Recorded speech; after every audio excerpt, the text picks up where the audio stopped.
चलो भाई, अब आज का दूसरा दिन शुरू किया जाए साधारण ब्याज का। एक निश्चित धनराशि पर 4 वर्ष 3 माह में 18 सही 1/3% वार्षिक साधारण ब्याज की दर से 7480 रुपये हो जाती है, तो मूलधन क्या होगा? ठीक है ना। ये सवाल काफ़ी अच्छा है और इस सवाल में आपको कहीं ना कहीं थोड़े बहुत ट्रिक्स का इस्तेमाल करना पड़ेगा। कहने का मतलब क्या है, ट्रिक्स क्या, बेसिक का इस्तेमाल करना पड़ेगा। असल में जो ये 7480 रुपये हो जाती है, ठीक है ना, ये आपका दिया हुआ मिश्रण सही है ना। 4 वर्ष 3 माह में 18 से 1/3% वार्षिक साधारण ब्याज की दर से 7480 रुपये हो जाती है, तो ये मिश्रधन दिया हुआ है, पहली बात। ठीक है।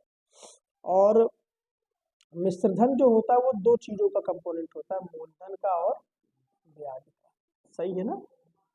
हाँ, अगर हम आपको इसके पहले हमने बताया था थोड़ा बहुत कि जो मूलधन होता है, अगर हम प्रतिशत में मानकर चले तो मूलधन होता है 100%।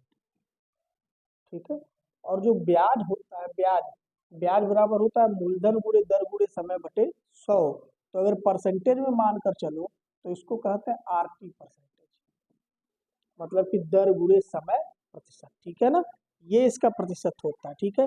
तो जो आपका मिश्रधन हो जाता है वो हो जाता है 100 प्लस आरटी परसेंटेज। क्या ये बात समझ में आ रही है? जहाँ ब्याज क्या होता है, ब्याज होता है RT%, और मिश्रधन क्या हो जाता है, मिश्रधन हो जाता है 100 धन RT%। ठीक है।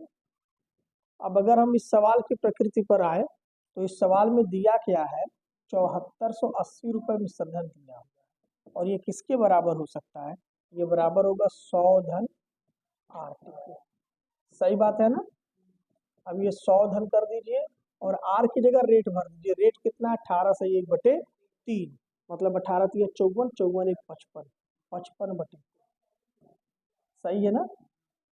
और जो आपका समय है वो कितना है, 4 वर्ष 3 माह। 4 वर्ष 3 माह का मतलब हुआ 4 सही 1/4, 4 4 16 17, 17/4। कुछ कटने वाला दिख रहा है क्या? हमें तो नहीं कुछ ऐसा दिख रहा है ना। तो 17 और आप इसका गुणा कर दीजिए, 100 धन 17 पचे 55, हाथ में लगा 5, 17 पचे 85, 17 पचे 85 हाथ में लगा 5, और 17 पचे 85, 85 में 8 जोड़िए तो कितना आएगा, 85 5 90 3 93/12, और 12 और ये आप ऐड करोगे तो 1200 और 1200 में 935 जोड़ोगे तो कितना आएगा, 2135/12। इतनी बात समझ में आ रही है। थोड़ा सा कैलकुलेशन टफ है, लेकिन बेसिक वही है कि जो मिश्रधन है हमारा 7480 रुपये, ये 100 धन RT% के बराबर है, जो 2135/12% के बराबर हो गया। ठीक है ना। अभी मैं इसको हटा देता हूँ यार,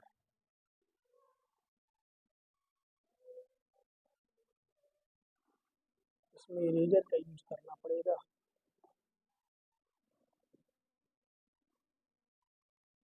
अगर ये मिटाऊंगा नहीं तो फिर जगह नहीं बचेगा, है ना।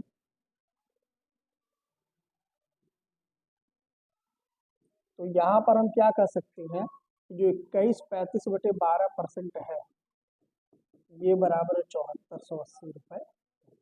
तो 100% किसके बराबर है, क्योंकि 100% ही तो हमारा मूलधन है। जो हम प्रतिशतता में मान के चल रहे हैं उसमें क्या क्या मान के चल रहे हैं, कि मूलधन हमारा कितना है, 100%, ब्याज हमारा कितना है, RT% है, और मिश्रधन हमारा कितना है, 100 प्लस RT%। समझ में आया कि नहीं आया, है ना। तो इन तीन चीजों का यूज कर रहे हैं। तो 100% बराबर क्या हो जाएगा, 7480 गुणा 100 गुणा, ये चीज पलट जाएगी 12/2100। ठीक है ना। 3 2 5 1 6, 6 5 11। तो ये 3 से तो कटने वाला है नहीं, 5 से कट जाएगा, 5 चौके 20, और फिर क्या आएगा, 1 3 5 2 10, 5 7 35, 5 से 20 बार में। अब 427 किससे कटेगा, 4 2 6 7 13, 3 से कटेगा नहीं, 7 से कट जाएगा। क्या 7 से ऊपर कोई कट रहा है, कोई नहीं कट रहा है। ठीक है ना। अब 7 के बाद जो है और किससे कटेगा,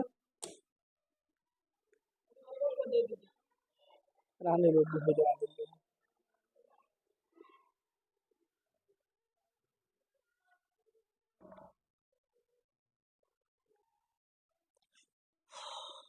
कुछ समझ में आ रहा है, कुछ कटने उठने वाला सिस्टम? हमको पता नहीं क्यों लग रहा है कि इस सवाल में थोड़ा बहुत गलती मैंने यहाँ नोट कर दिया है क्या? हाँ, क्यों आरटी नहीं रहेगा? पी आर टी भले से होता है, लेकिन वहां पी को तो हमने 100 मान लिया ना। तो जब तुम फार्मूले में भरोगे मूलधन गुणे दर गुणे समय बटे 100 में, तो 100 और 100 आपस में कट नहीं जाएंगे? नहीं कट जाएंगे? नहीं समझ में आया बात? उसी हिसाब से है, ठीक है ना। तो ये 427 और किससे कट सकता है? 11 से भी नहीं कटेगा। हमें लग रहा है अब ये कटेगा ही नहीं। कुछ कुछ लग रहा है सवाल में हो सकता है गड़बड़ी हो गई हो। खैर, इसका जो भी आएगा कैलकुलेशन कर लीजिएगा, ठीक है। 12 दूना 24, 240 हो गया, गुणे 748, ठीक है ना, जीरो। हाँ, तो इसका गुणा क्या आएगा? 748 और 24 का, 4 8 32, 4 चौक 16 3 19, 4 7 28 1 29, और फिर ये कितना आ जाएगा? 1496। जोड़ लो, गुणा कर लो। 2 9 6 15, 9 9 18 1 19, 2 4 6 1 7 1, और तुम्हारे 2 जीरो है, एक इधर और एक इधर, वो नोट कर लो, ठीक है ना। अब ये 427 से लगभग कितनी बार में जाएगा? भाग दे के देख लो।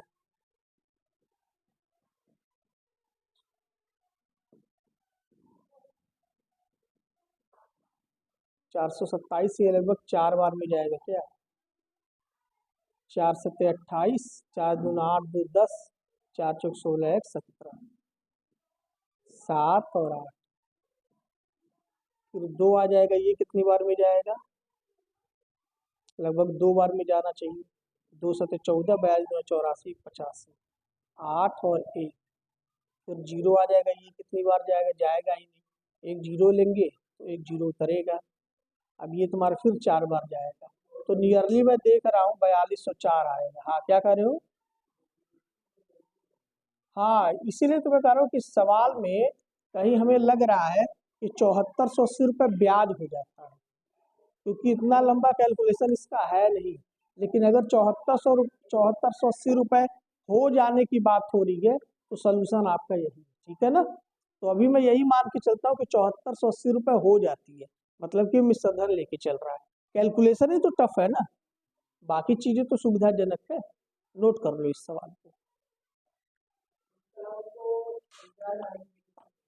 हाँ, 9 लाख आ रहा था, हो सकता।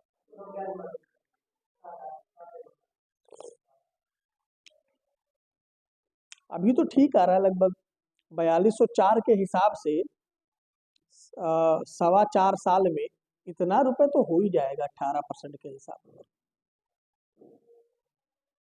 कोई कैलकुलेशन मिस्टेक होगी तो देख लेना एक बार।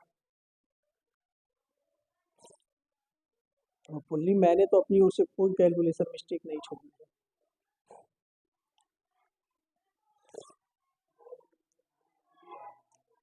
कैलकुलेशन लेंदी है, सवाल तो आसान है ना। समीर,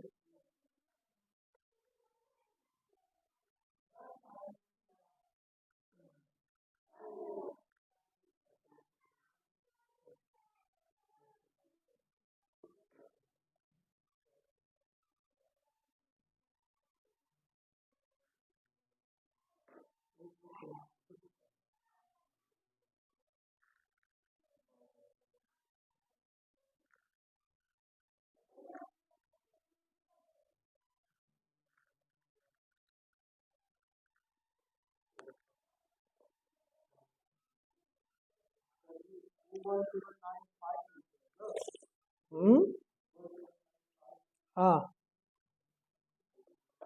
अरे भाई, 7480 गुणे 20 गुणे 12 किया हूँ। 12 दूना 24, 17952 है।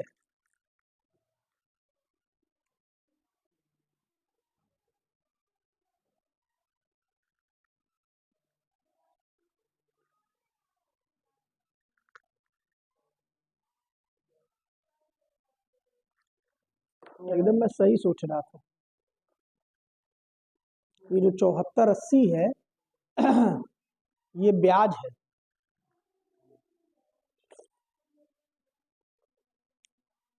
ये 7480 ब्याज है, मिश्रधन नहीं है। अभी ब्याज मान के चलते सट्टे दे काम हो जाता है।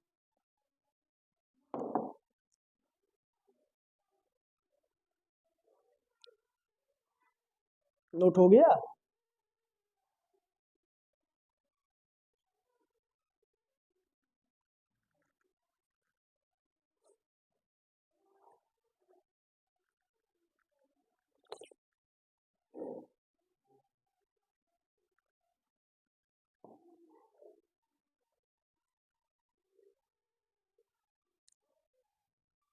बोलो नोट हो गया?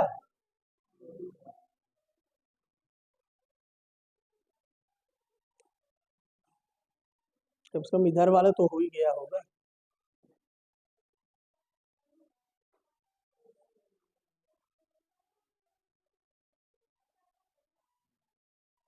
ठीक है ना?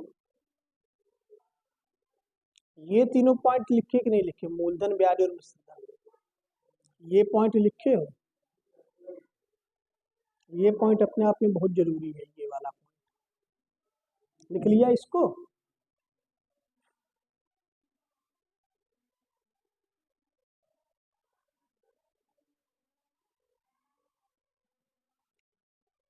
अब देखो बच्चों, असल में है क्या ना, ये जो आपका सवाल है इसमें 7400 रुपए हो जाती है नहीं, 7400 रुपए ब्याज हो जाता है या फिर ब्याज प्राप्त होता है। अगर ये सवाल होता तो ये आपकी परीक्षा में पूछा गया सवाल है, ये भी मैं बता दूं, ये प्रीवियस ईयर का क्वेश्चन है, इसीलिए मैं सोचा कि ये कट क्यों नहीं रहा है। प्रीवियस ईयर क्वेश्चन है, कटना चाहिए। तो ये 7480 रुपए ब्याज है। तो अगर हम ब्याज मानकर चलते हैं तो जो हमारा ब्याज होता है वो क्या होता है? वो होता है RT%। सही है? जहाँ आर क्या है? आर है आपका 18/1/3 और टी क्या है? टी है आपका 4/1/4। सही है ना? और इसको करो, 18×3 = 54, 1/55 और 4×4 = 17/4। इसको आगे सॉल्व करो, 17×5 = 85, हाथ में लगा 8 और 17×5 = 85, 5×9 = 93, 935/12%। यही पिछली बार भी आया था कि कुछ अलग आया था? 935/12 आया था, बस उसमें हमने 100 जोड़ दिया था। सही है ना? क्योंकि यहाँ मिश्रधन का भाव मिल रहा था। ठीक है, खैर ये ब्याज अगर होता तो ये जो 935/12 है ना, 935/12 यही आपका 7480 के बराबर होता। सही है कि गलत है?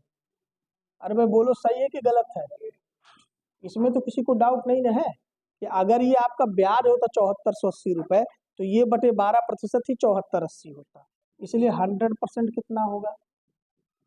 वो होगा आपका 100 इंटू 7480 इंटू क्या हो जाएगा? ये आपका पलट जाएगा, है ना? क्या हो जाएगा? 12/935। अब इसको सॉल्व करो, इसको सॉल्व करोगे तो बड़े प्यार से ये कटने वाला है। ठीक है ना? जैसे ये 5 से कटेगा 18 और 7 बार में, और ये 5 से कट जाएगा 20 बार में। और क्या कटेगा यहाँ पर? 8 7 15 1 16। क्या ये 12 से तो कटेगा ही, 3 से भी नहीं कटेगा, 7 से, 7 दूनी 14 नहीं कटेगा, 9 से भी नहीं कटेगा, 11 से कट जाएगा। 11 से आपका 17 बार में कटेगा और 11 से ऊपर भी कुछ कटना चाहिए, यही कट जाएगा। 11 छके 66, 8 से बचा और ये 68 बार में कट जाएगा, और 17 से कट जाएगा 40 बार में। देखो प्यार से कटा ना, 4 दूना 8, 12 से 96, 9600 रुपए। ये आपके 100% की वैल्यू है। 100% मतलब कि मूलधन। 100% मतलब क्या है? मूलधन ही तो है ये मूलधन हो गया 9600 रुपए। Is that all clear? Clear है? हाँ, क्या नहीं क्लियर है बताओ? हम्म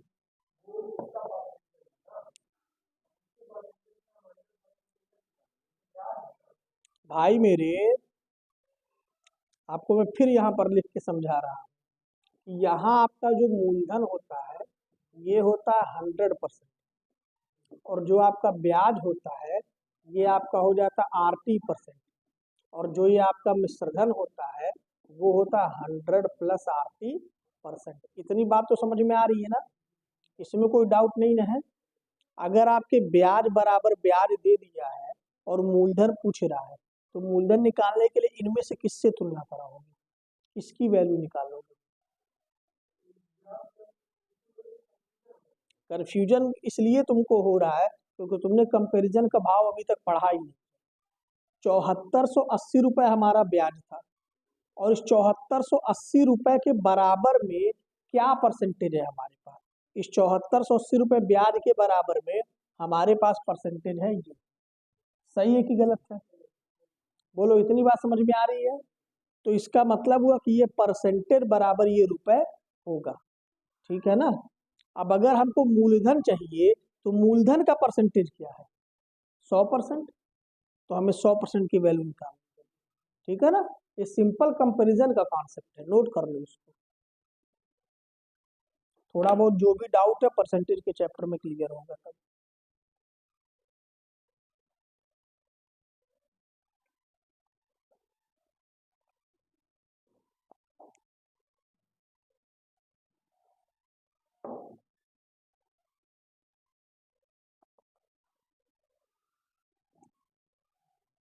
तो ये जो सवाल है ना, इसमें चेंज कर ही लेना, ये ब्याज प्राप्त होता है।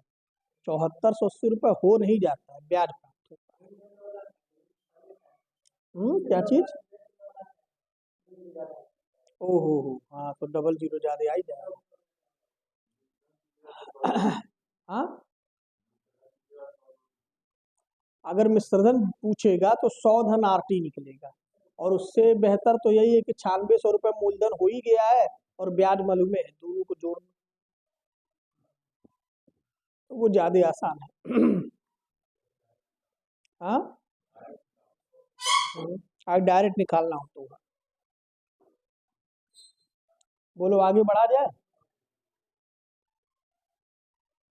फिर ये सवाल देखो, 3 साल में मूलधन और मिश्रधन जो होता है 4 से 5 हो जाता है, तो ब्याज की दर बताओ। बेहद इजी क्वेश्चन है। 3 साल में मूलधन से मिश्रधन 4 से 5 हो जाता है, मतलब कि 1 रुपए बढ़ जाता है। यही तो बात हुआ ना।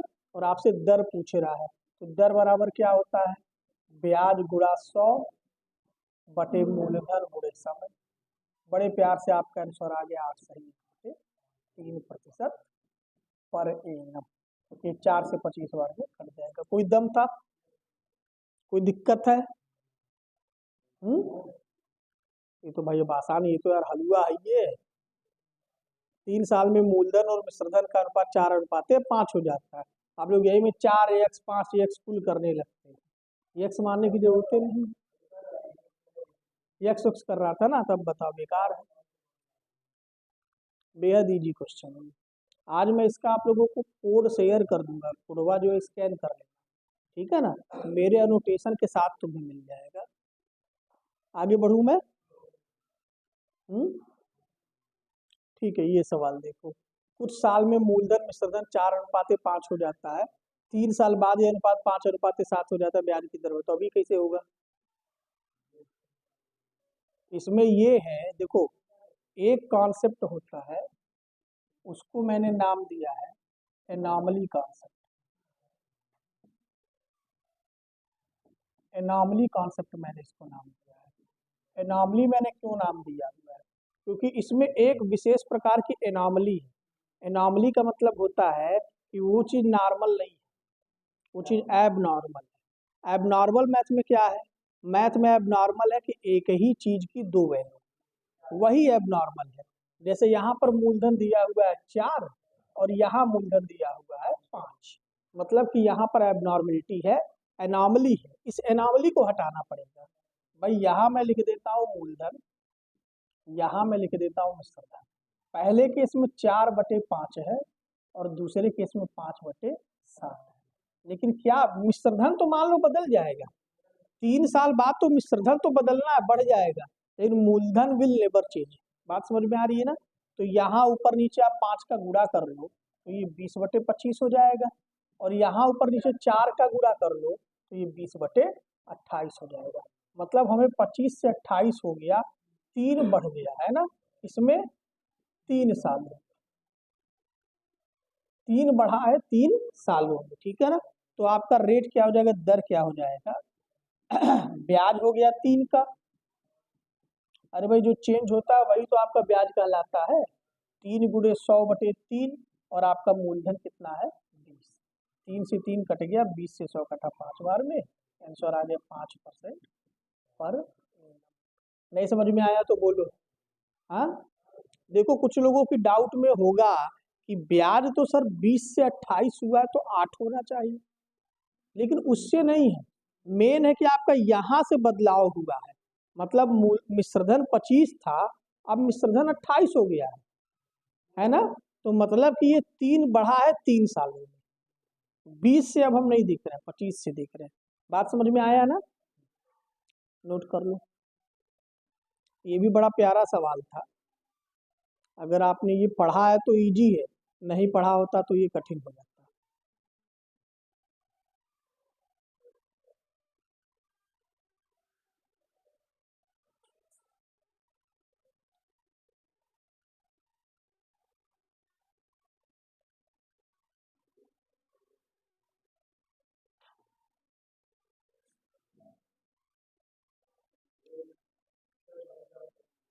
हाँ ठीक है, ठीक है, वो तो होगा। अब वो कब होगा मैं बताऊंगा नहीं। चलो नोट हो गया, कोई दिक्कत तो नहीं ना है इस सवाल में।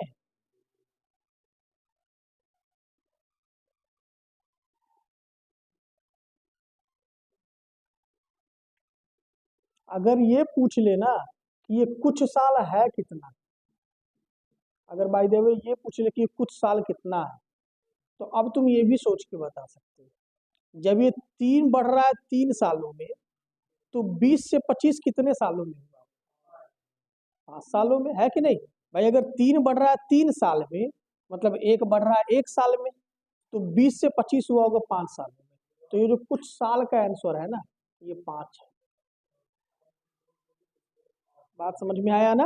हाँ, और अगर इसके बाद हम बात करें तो ये 8 साल बाद इतना हुआ है। ठीक है ना, समझ में आया ना। फिर ये देखो, कोई धन 3 साल में 1016 रुपए हो जाता है और 7 साल में 1304 रुपए हो जाता है। मूलधन और ब्याज की दर बताओ। ठीक है ना, कोई धन है वो आपका जो 3 सालों में कितना हो जा रहा है 1016, और 7 साल में, अब ये 7 साल में का जो फर्क है, जो मैं समझ रहा हूँ, वो मैं ये समझ रहा हूँ कि इसके 4 साल बाद है। मैं अभी यही समझ रहा हूँ, ठीक है ना। अगर ये बोलता कि इसके 7 साल बाद, तो मैं इसको +7 लिखता, ठीक है ना।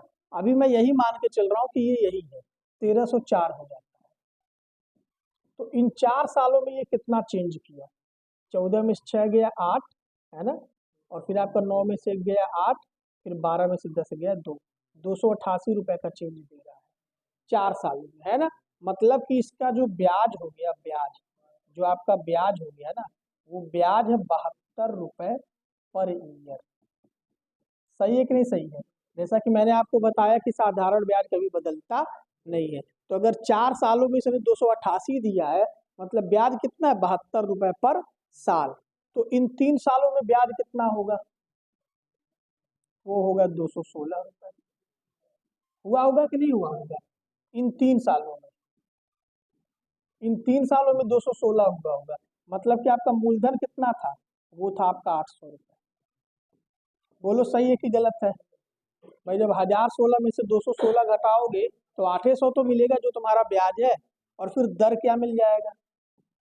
दर बराबर क्या होता है, ब्याज मान लो 216 ब्याज ले लिया, गुणा 100 बटा मूलधन 800 हो गया, है ना, गुणा समय 3 साल का हो गया, है कि नहीं। डबल जीरो से डबल जीरो उड़ गया, ये 3 से कटा 72 बार में, या 8 से कटा 9 बार। तो आपका आंसर आ गया 9% वार्षिक। क्या ये सवाल समझ में आया कि नहीं आया। ये आपके इसी कॉन्सेप्ट पर है कि आपका साधारण ब्याज कभी बदलता नहीं है। अगर ये 1016 से 1304 हो जा रहा है इन 4 सालों में, मतलब कि इन 4 सालों में ये कितना बढ़ा, 288 बढ़ा। और अगर 288 4 सालों में बढ़ा है, मतलब हर साल कितना बढ़ा, 72 रुपए प्रति साल बढ़ा। तो जब ये 3 साल पीछे हम जाएंगे तो इन 3 सालों में कितना बढ़ा होगा, 72 तिहाई 216। तो 216 अगर बढ़ करके 1016 हुआ है तो हमारा मूलधन कितना मिल गया, 1016 माइनस 216, 800 रुपये मूलधन मिल गया। क्या ये सिंपल कॉन्सेप्ट क्लियर हुआ कि नहीं हुआ, नोट कर लो अब इसे।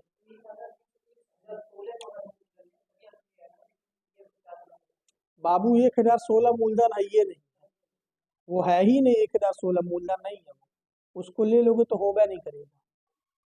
अरे भाई ये चक्रवृद्धि मिश्रधन थोड़ी है कि आपका मूलधन बदलता रहेगा, इसका तो मूलधन फिक्स है।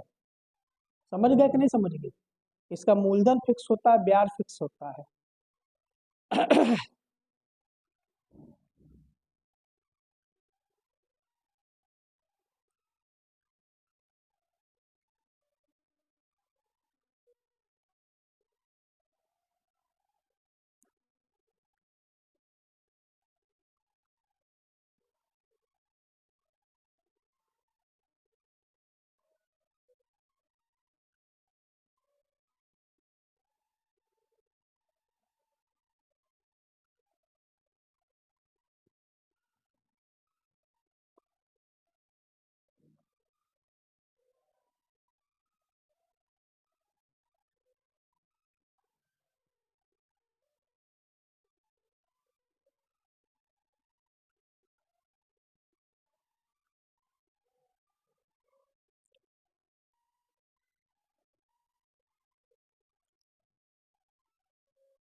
अच्छा इस सवाल में भी देखो समीर, तुम्हारा ये थोड़ा सा कॉन्सेप्ट में कंफ्यूजन था, तो मैं यहाँ इसलिए मैं लेते आया क्योंकि मैं भी एक बार देख लेना चाह रहा था। इसमें भी 3 रुपए 3 सालों में बढ़ा जरूर है, लेकिन जब हमने दर का फार्मूला लगाया है तो उसमें हमने मूलधन 20 पकड़ा, 25 थोड़ी पकड़ा है। भले से 25 से 28 हुआ है तो क्या हुआ। वैसे समीर का ये कंफ्यूजन था कि अगर हम 288 रुपए को ले ले तो मूलधन के रूप में 1016 लें, तो वही मैंने बोला कि आपका मूलधन और ब्याज साधारण ब्याज के सवालों में बदलता नहीं है, आपका मूलधन सदैव इसमें 800 रहेगा।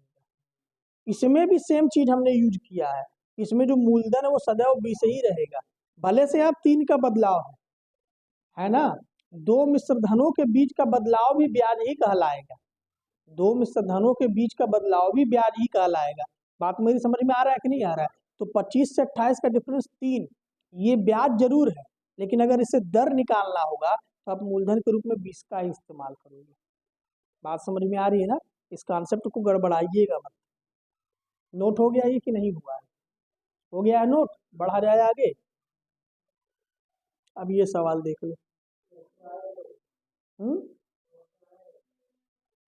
हम्म इसी धनराशि पर अर्जित साधारण ब्याज उस राशि का 1/25 है, जहां निवेश किए गए वर्षों की संख्या प्रतिशत वार्षिक ब्याज की दर के बराबर है। धनराशि का निवेश कितने वर्षों के लिए किया गया था। इसी धनराशि पर अर्जित साधारण ब्याज उस राशि का 1/25 है, साधारण ब्याज उस राशि का 1/25 है। मतलब कि यहाँ जो आपका 1/25 है बाबू, ठीक है ना, यहाँ ये आपका मूलधन हो गया और ये आपका ब्याज हो गया। क्या ये बात समझ में आ रही कि नहीं आ रही, है ना। अगर 1/25 है किसका है, उस राशि का 1/25 है, मतलब राशि नीचे आ गई, और कौन सी चीज, साधारण ब्याज, तो साधारण ब्याज ऊपर हो गया। बात समझ में आ गया ना। आगे पढ़ते हैं। जहां निवेश के वर्षों की संख्या, मतलब अगर वर्षों की संख्या यक्स वर्ष मान लिया जाए तो जो दर होगा वो कितना होगा, x% वार्षिक, यही तो कह रहा है ना। तो अब ये पूछता है कि धनराशि का निवेश कितने वर्षों के लिए किया गया था, मतलब एक्स की वैल्यू ही पूछ रहा है, ठीक है ना। तो हम ब्याज बराबर क्या जानते हैं, ब्याज बराबर जानते हैं मूलधन गुणे दर गुणे समय बटे 100। 25 से 100 कट जाएगा 4 बार में, 4 को उधर ले जाओ, एक्स वर्ग बराबर 4 हो गया, मतलब एक्स बराबर कितना आ गया 2। तो निवेश के वर्षों की संख्या कितनी आ गई, 2 वर्ष, और दर भी कितना आ गया, 2% वार्षिक। नहीं समझ में आया सवाल, तो इसमें दिक्कत है, लिख लो।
हो गया नोट, बढ़ा जाए आगे।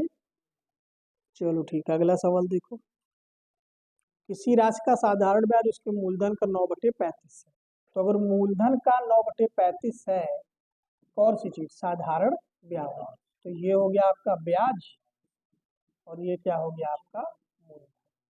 फिर क्या है, यदि दिए गए धन पर ब्याज की वार्षिक दर का 5/7 गुना समय के बराबर है ना, तो मतलब कि दर अगर हम x मान लेते हैं, तो जो समय है वो क्या है, ब्याज की वार्षिक दर का 5/7 गुना समय के बराबर है। तो समय आ गया 5/7, x फिर से वही लग जाएगा। ब्याज बराबर क्या होता है, मूलधन गुणे दर गुणे समय बटा 100। ऑब्वियस सी बात है कि आपका क्या होने जा रहा है कि 5 से ये कट जाएगा 20 बार में, 7 से कट जाएगा 5 बार में, 5 से कट जाएगा 4 बार में। तो एक्स स्क्वायर बराबर हो जाएगा 36 और एक्स बराबर आ जाएगा 6। तो क्या पूछा है, दर बताओ। तो दर आपका कितना आ गया, 6% वार्षिक। नहीं समझ में आया? ये एकदम पिछले वाले सवाल की तरह है, क्या फर्क था? कोई फर्क था क्या पिछले सवाल और इस सवाल में? पिछला सवाल ही था ये।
बोलो हो गया?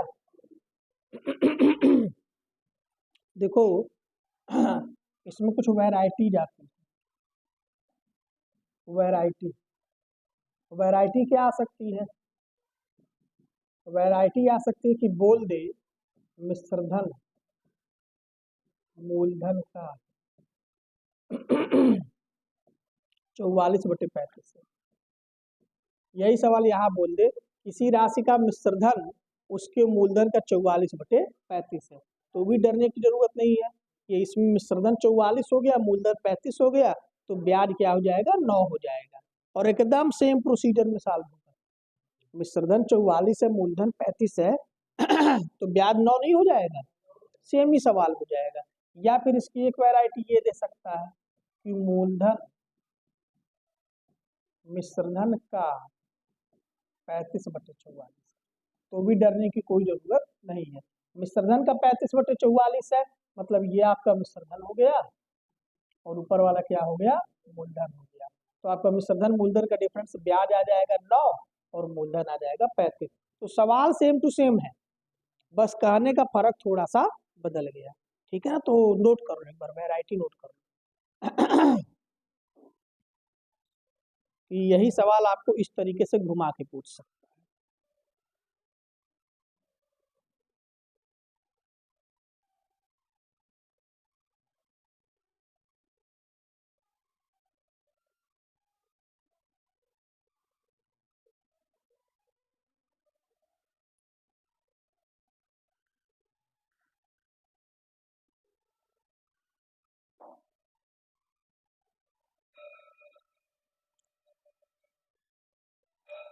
हो गया?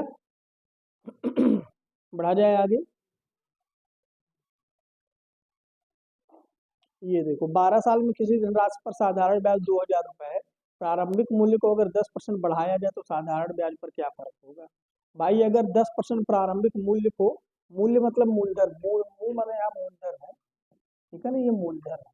अगर प्रारंभिक मूलधन को 10% बढ़ाया जाए, अगर मूलधन को तुम 10% बढ़ाओगे ना तो साधारण ब्याज भी आपका क्या होगा, 10% बढ़ जाएगा। तो जो साधारण ब्याज हो जाएगा हमारा, कौन वाला, नया वाला, नया वाला, वो कुछ और नहीं होगा, इसी 2000 का 110% हो जाएगा। क्योंकि 10% बढ़ने का मतलब उसकी नई वैल्यू हो गई 110, ठीक है ना। डबल जीरो से डबल जीरो उड़ जाएगा, आंसर आ जाएगा 2200 रुपये। बस यही आपका आंसर है। समझ में आया कि नहीं आया? कोई दिक्कत है इसमें? अगर आपने प्रारंभिक मूलधन को 10% बढ़ा दिया है तो अंततोगत्वा ब्याज भी आपका 10% बढ़ जाएगा। But we can't say about मिश्र धन, जरूरी नहीं कि मिश्र धन हो 10% बढ़ जाए। आपका साधारण ब्याज में जो भी सवाल लगेगा उसका सारा कॉन्सेप्ट ब्याज से ही होना है। एक चीज ध्यान देना, कभी भी मिश्र धन से नहीं होना है। और चक्रवृद्धि मिश्र धन में सारा काम मिश्र धन से होना है। समझ में आ रहा है ना? ये इसका कहानी है, थोड़ा बहुत जान जाओ।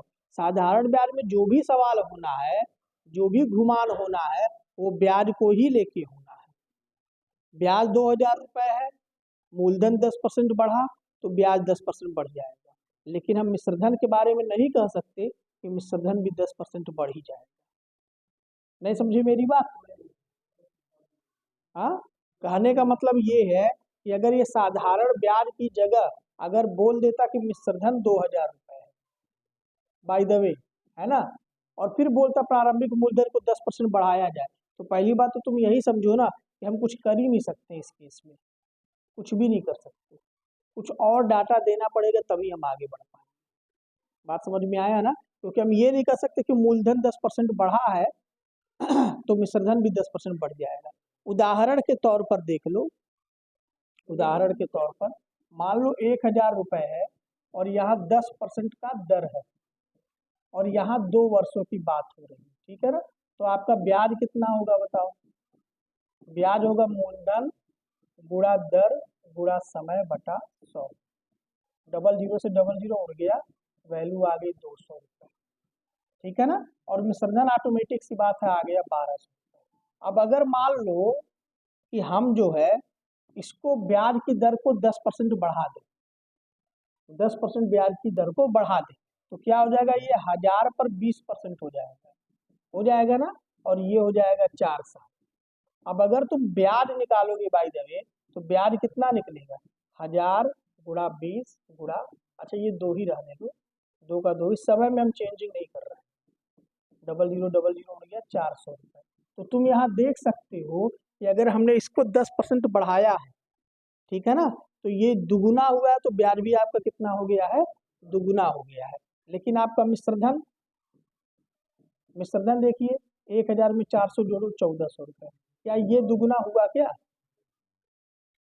हुआ? ऐसा नहीं हुआ ना। तो इसमें मिश्रधन से संबंध नहीं है।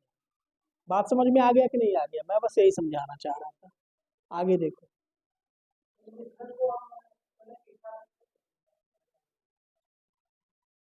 पता नहीं, सोचना पड़ेगा। बार नहीं नहीं, वो तुम चक्रवृद्धि मिश्रधन पकड़ रहे हो, फिर वो तुम उसको मिक्स कर दे रहे हो। 20वां पढ़िए, 12 साल में किसी धनराशि पर साधारण ब्याज 1500 रुपए है। यदि प्रत्येक 4 साल बाद प्रारंभिक मूलधन को 10% और 25% क्रमशः बढ़ाया जाए तो साधारण ब्याज क्या होगा? अब ये सवाल थोड़ा सा आपको यूनिक दिख रहा होगा, है ना? ठीक है,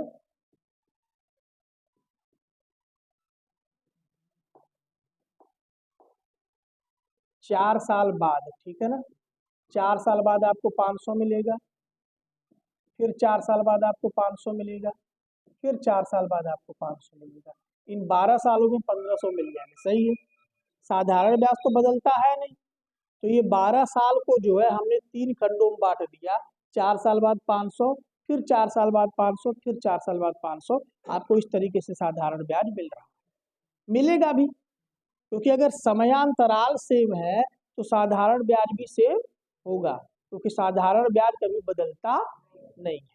अब ये कह रहा है कि हम 4 साल बाद क्या हो कि 10% बढ़ा दें, तो अगर 10% बढ़ा देंगे तो ये आपका 10% बढ़ के 50 हो जाएगा। बोलो सही है कि गलत है? ये आपका कितना दे देगा, 550। फिर क्या है, फिर हम 25% बढ़ा दें। तो अगर हम 25% बढ़ा दिए तो कितना हो गया, 125, 625 हो गया। बोलो समझ में आया ना। तो अब आपका नया साधारण ब्याज क्या होगा, नया साधारण ब्याज क्या होगा, वो होगा आपका 5 5 आपका 5 5 10 6 16 1675। बोलो नहीं समझ में आया ये बात, हाँ समझ में आया कि नहीं आया, ये बात है। हाँ हाँ, क्या नहीं आया बोलो। जैसे हमने देखो, एक मिनट रुक जाओ, मैंने इसके पीछे वाला सवाल मैंने इसीलिए आपको बताया भी था, ये देखो यहाँ पर ये वाला सवाल जो है मैंने रखा इसीलिए था कि आप आगे वाले को समझ लो कि 2000 रुपये अगर साधारण ब्याज है, अगर हम प्रारंभिक मूलधन को 10% बढ़ा दे तो आपका ब्याज भी कितना होगा, 10% बढ़ जाएगा। ठीक है ना, इतनी बात तो क्लियर है ना। फिर आप ये देखो इस सवाल को, इस सवाल को देखो, आपके 12 सालों में 1500 रुपए है, हर 4 साल बाद इसको बढ़ाया जा रहा है, यही तो बात कह रहा है ना। तो अगर हम 4 4 साल का इसमें गैप डाल दे तो आपका ये 1500 रुपए 4 4 साल के 3 खंडों में जब समय बराबर है तो क्या ये मूलधन ब्याज बराबर देगा कि नहीं देगा, इसमें तो डाउट नहीं है भाई, इसी में डाउट है, पहले ये बताओ, इसी में डाउट है इसको।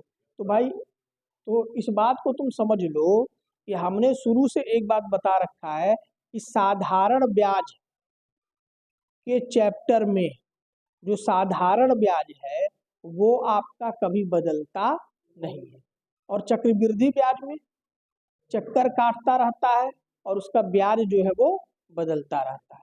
तो अगर हम कहते हैं साधारण ब्याज के केस में कि वो 10 सालों में 100 रुपए दे रहा है, ठीक है ना, तो एक बात और जानो कि अगले 10 सालों में भी ये कितना देगा, 100 रुपए ही। इतनी बात तो समझ में आ रही है ना। तो अगर हम यहाँ पर 4 4 साल का कालखंड बना दे रहे हैं और ये 1500 रुपए को अगर ये पहले 4 साल में 500 दे रहा है तो अगले 4 साल में भी 500 देगा ना, फिर अगले 4 साल में भी 500 देगा, देगा कि नहीं देगा। हमने क्या किया, इस 12 साल को 4 से डिवाइड कर दिया है, तो आंसर हमको मिल गया 3। और हमने 4 से क्यों डिवाइड किया है, क्योंकि हर 4 साल बाद इसमें चेंजिंग हो रही है। अगर मान लो ये 4 साल बाद ना होकर के 3 साल बाद चेंजिंग होती तो हम यहाँ 3 से डिवाइड करके 4 कालखंडों में बांटते, 3 3 3 3 3। इतनी बात समझ में आ रही है ना। और जब हमारे 3 खंड बन गए तो ये 1500 रुपए को भी 3 खंड में बांट दो, 500 500 500, तो हर 4 साल बाद आपको 500 मिल रहा है, क्योंकि साधारण ब्याज निश्चित समयांतराल में सेम साधारण ब्याज देता है। 10 साल में 100 रुपए दिया तो अगले 10 साल में भी 100 ही रुपए देगा। अगर 4 साल में इसने 500 दिया है तो अगले 4 साल में भी कितना देगा, फिर अगले 4 साल में भी कितना देगा। क्या अब ये लाइन समझ में आई कि नहीं आई, कोई दिक्कत है। अब जब आपका एक 4 साल बीत गया तो 500 मिला, फिर ये क्या किया कि 4 साल बाद जो है इसने 10%